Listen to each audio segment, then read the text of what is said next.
where we take your forecasts and then give some of them straight, give some of them randomized, sometimes give Virgo the Pisces forecast, etc., and then ask people how accurate they were.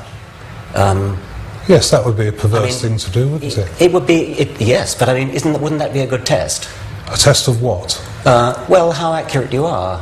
I think that your intention there is mischief, and I think what you'd then get back was mischief. Okay, well, my intention would not be mischief. My intention would be experimental test, okay. Scientific test. Well, but even if it was mischief, how could that possibly influence it? I think it does influence it. I think whenever you do things with astrology, intentions are strong. I'd have thought you'd be eager. I mean, I'd have thought you'd be... See, the fact that you're not makes me think you don't really, in your heart of hearts, believe it. I don't think you really are prepared to put your reputation on the line. I just don't believe in the experiment, Richard. It's that simple. Well, you're in a kind of no-lose situation then, aren't you? Because, I hope so. Yeah.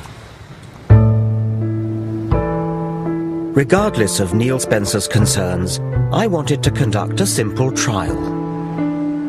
We selected 20 people at random. We asked them to read that week's horoscope for Capricorn, but as a test, we said it applied to their own star sign.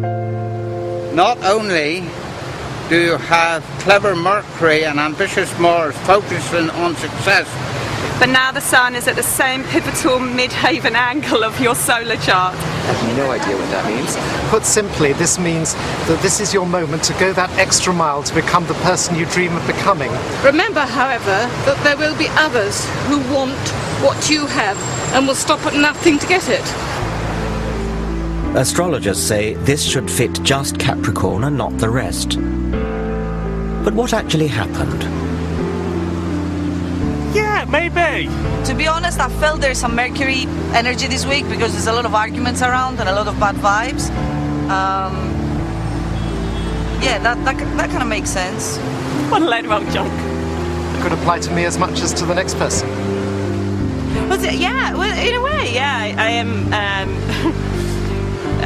I'm going on a flamenco course in Spain. That isn't necessarily pertaining to me this week. It's pertaining to me generally. Pile of rubbish. The same number of people agreed that the horoscope was accurate for them as disagreed, and similar results are found with proper large-scale experiments. Technically, all but one of our group should have disagreed, namely our only Capricorn. Does it apply to you? Not at this moment, no.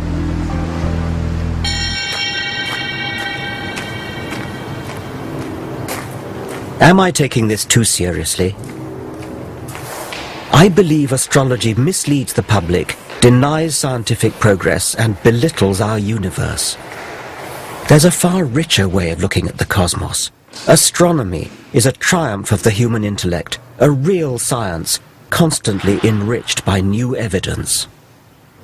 Forget about the astrologers' charts with their constellations and planets moving in and out of this house or that house. Go into a real observatory and look at the Milky Way. Or go out into the country on a moonless night. Just lie on your back and gaze up at the stars. The heart-stopping sight you'd see is 100 billion stars spinning through an expanding universe at a speed of 1 million miles per day. The light from some of the closer stars started its journey at the time of the dinosaurs. You're staring into a deep time machine.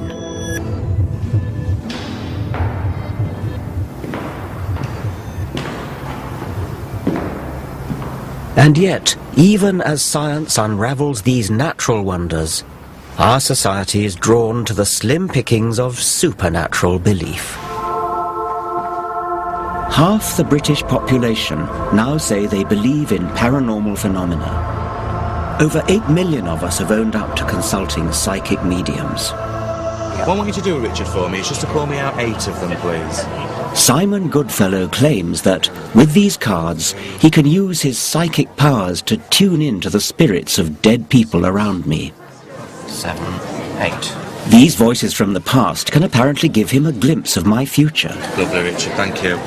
Now I feel he's giving me the initial G with his name. Okay, now I feel with this man as well, I feel he was a family member. And I also feel very strongly with something to do with advertising that was in, something to do with newspapers with him as well. Now I do feel with him as well, he's telling me about changes that are coming up in your life at the moment. I see total changes in how you're working to how you will be working in the future.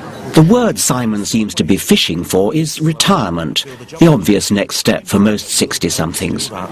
It won't be as hectic and it won't be as active for you, and I do feel you have to grasp that when it... This could apply to anyone my age, but can Simon back up his more precise statements? What was that male relative with a G? What was that about, you said earlier on? Right, the male relative with a G, right. I do feel with him, I don't feel he was a family member, but I do feel with him, right, it was some connection. I thought you said he was a family member. Did I say that? Did I with a family member? Yeah, I think you did. Right, okay. Maybe. Let me see if I can feel him here still. Yes, okay. Right, okay then. What I feel with him, right, I feel as though there was a lot of things. It was a very strong character.